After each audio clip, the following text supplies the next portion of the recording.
हवेली जलकर राख हो चुकी थी। गांव वाले डर के मारे उस जगह के पास भी नहीं जा रहे थे। अर्जुन जमीन पर बैठा जोर जोर से सांस ले रहा था। तभी उसकी नज़र राख के बीच चमकती हुई एक पुरानी चाबी पर पड़ी। अर्जुन ने डरते हुए उसे उठाया। जैसे ही उसने चाबी को हाथ लगाया, उसके कानों में फिर वही आवाज़ गूंजी, कहानी अभी खत्म नहीं हुई।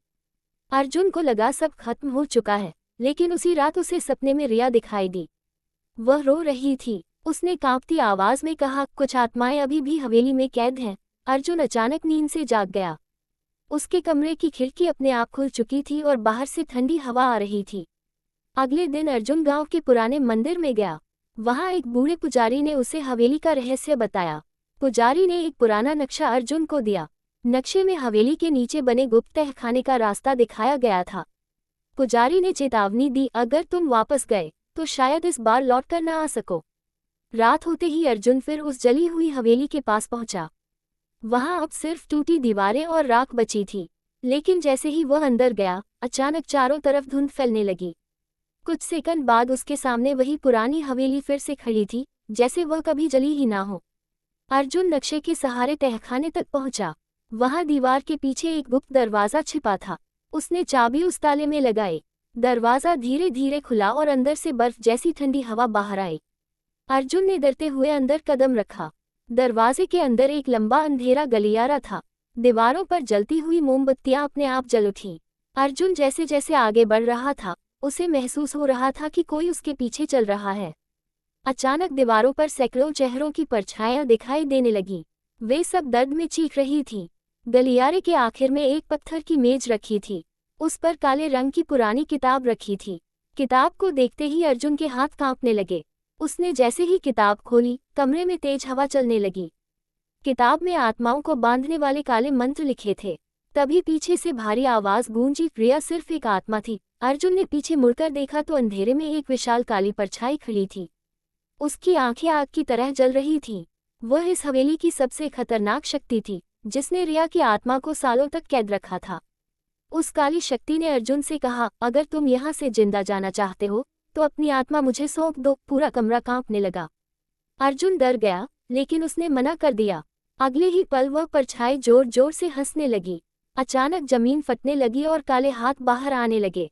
वे अर्जुन के पैरों को पकड़कर नीचे खींचने लगे। अर्जुन चीख पड़ा। उसने पूरी ताकत से खुद को छुड़ाया और भागने लगा। पीछे से हजारों आत्माओं की आवाजें गूंज रही थीं। भागते भागते अर्जुन एक पुराने कमरे में पहुंचा। कमरे की दीवारों पर अजीब चिन्ह बने थे। बीच में एक बड़ा गोल निशान बना था, जिसके चारों तरफ मोमबत्तियां जल रही थीं। तभी उसे एहसास हुआ कि यह वही जगह थी जहां काले जादू की रस्में की जाती थीं।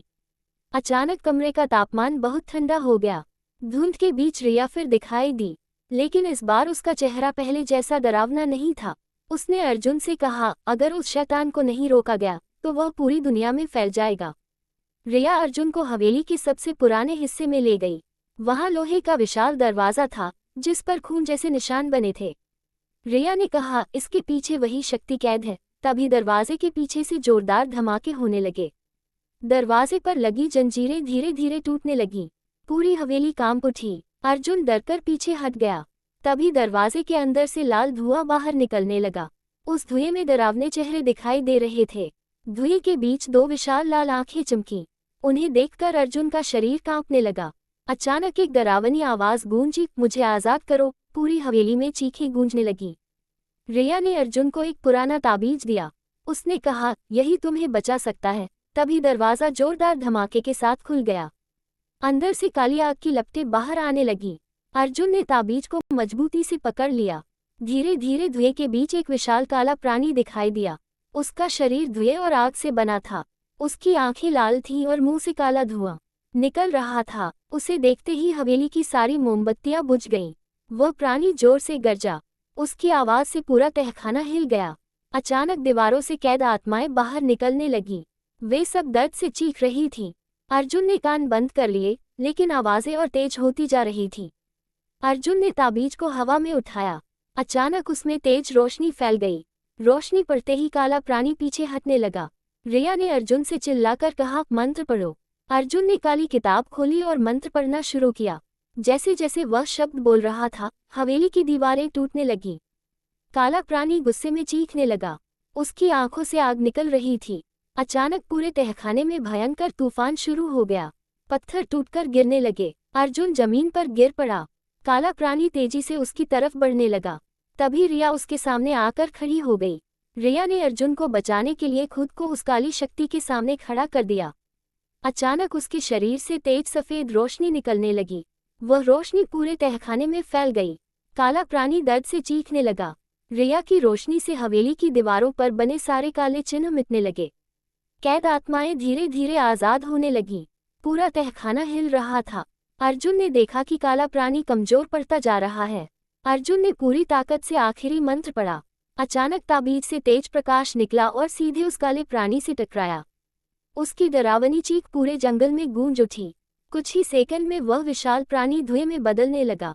उसकी लाल आंखें धीरे धीरे बुझ गईं। पूरा तहखाना शांत हो गया। हवेली की दीवारें टूटने लगीं। अर्जुन तेजी से बाहर की तरफ भागा। बाहर पहुंचते ही अर्जुन ने पीछे मुड़कर देखा। रिया हवेली के दरवाजे पर खड़ी थी। इस बार उसके चेहरे पर डर नहीं बल्कि शांति थी। उसने हल्की मुस्कान के साथ अर्जुन को देखा और धीरे धीरे हवा में गायब हो गई। अचानक पूरी हवेली जोरदार आवाज के साथ जमीन में धंसने लगी। पेड़ कांपने लगे और जमीन फट गई। कुछ ही मिनटों में वहां सिर्फ धुआं और राख बची थी। अगली सुबह गांव वाले उस जगह पहुंचे। उन्होंने देखा कि हवेली पूरी तरह गायब हो चुकी थी, लेकिन वहां की हवा आज भी अजीब और डरावनी थी। कोई भी उस जगह के पास जाने की हिम्मत नहीं कर रहा था। उस रात अर्जुन अपने घर में सो रहा था। अचानक उसकी खिड़की अपने आप खुल गई। उसने डरते हुए बाहर देखा। दूर अंधेरे में एक काली परछाई खड़ी थी। उसकी आंखें लाल चमक रही थीं। अर्जुन समझ गया कि सब खत्म नहीं हुआ। अचानक उसके कमरे की लाइट्स जलने बुझने लगी। तभी दीवार पर खून से शब्द उभरे, मैं वापस आऊंगा। पूरे कमरे में वही पुरानी डरावनी हंसी गूंजने लगी। अर्जुन का शरीर डर से कांपने लगा। उसने पीछे मुड़कर देखा तो कमरे के कोने में वही पुरानी गुड़िया बैठी थी। उसकी आंखें फिर लाल चमक रही थीं। अर्जुन भागकर कमरे से बाहर जाना चाहता था, लेकिन दरवाजा अपने आप बंद हो गया। बाहर से किसी के धीरे धीरे चलने की आवाज आने लगी। हर कदम के साथ वह आवाज और करीब आ रही थी। अचानक कमरे के आईने में एक चेहरा दिखाई दिया। वह चेहरा पूरी तरह जला हुआ था। उसकी आंखों से खून बह रहा था। अर्जुन डरकर पीछे हट गया। तभी आईने पर अपने आप लिखा उभरा, कहानी अभी बाकी है। अचानक पूरे घर की लाइट्स बंद हो गईं। अर्जुन ने अंधेरे में किसी की तेज सांसों की आवाज सुनी। अगले ही पल पूरे कमरे में एक भयानक चीख गूंज उठी। सुबह जब गांव वाले अर्जुन के घर पहुंचे तो कमरा खाली था। सिर्फ दीवार पर खून से लिखा था, अब श्राप शुरू हुआ है, भूत।